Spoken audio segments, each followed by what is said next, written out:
Pembahasan mengenai kondisi mental dan fisik ikut muncul menjelang laga timnas Argentina versus Meksiko di fase grup Piala Dunia 2022.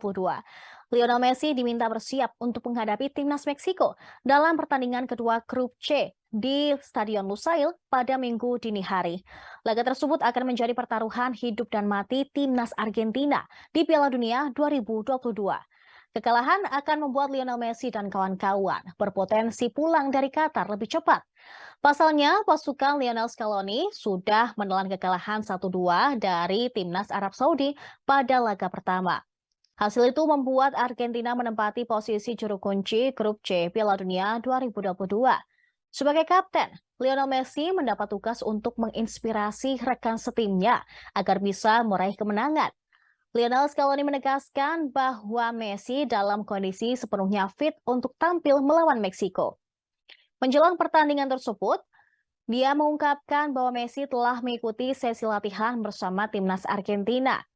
Pelatih Argentina itu juga menjelaskan bahwa La Pulga siap tampil pertandingan melawan Meksiko. Kondisi sang kapten membuat tenang Argentina yang tengah menjaga optimisme. Seluruh pemain diharapkan memiliki kesadaran akan pentingnya kemenangan saat melawan Meksiko. Lionel Scaloni juga menegaskan bahwa Argentina akan mempersiapkan diri dengan baik untuk mendapat menang pada pertandingan krusial kontra Meksiko. Pelatih berusia 44 tahun itu menuturkan bahwa Argentina tidak boleh larut dalam kekecewaan usai ditumbangkan Arab Saudi. Anak-anak asuhnya sudah paham akan tanggung jawab besar yang mereka emban saat ini. Para pemain pun menyadari bahwa 11 nama yang terpilih menjadi starter akan bertaruh mati-matian.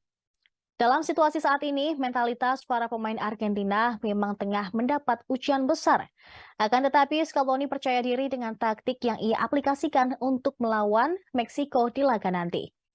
Messi sendiri sudah mencetak gol pada laga pertama melawan timnas Arab Saudi lewat kotak penalti. Kontribusi gol Messi akan semakin dibutuhkan untuk memastikan kelolosan timnya.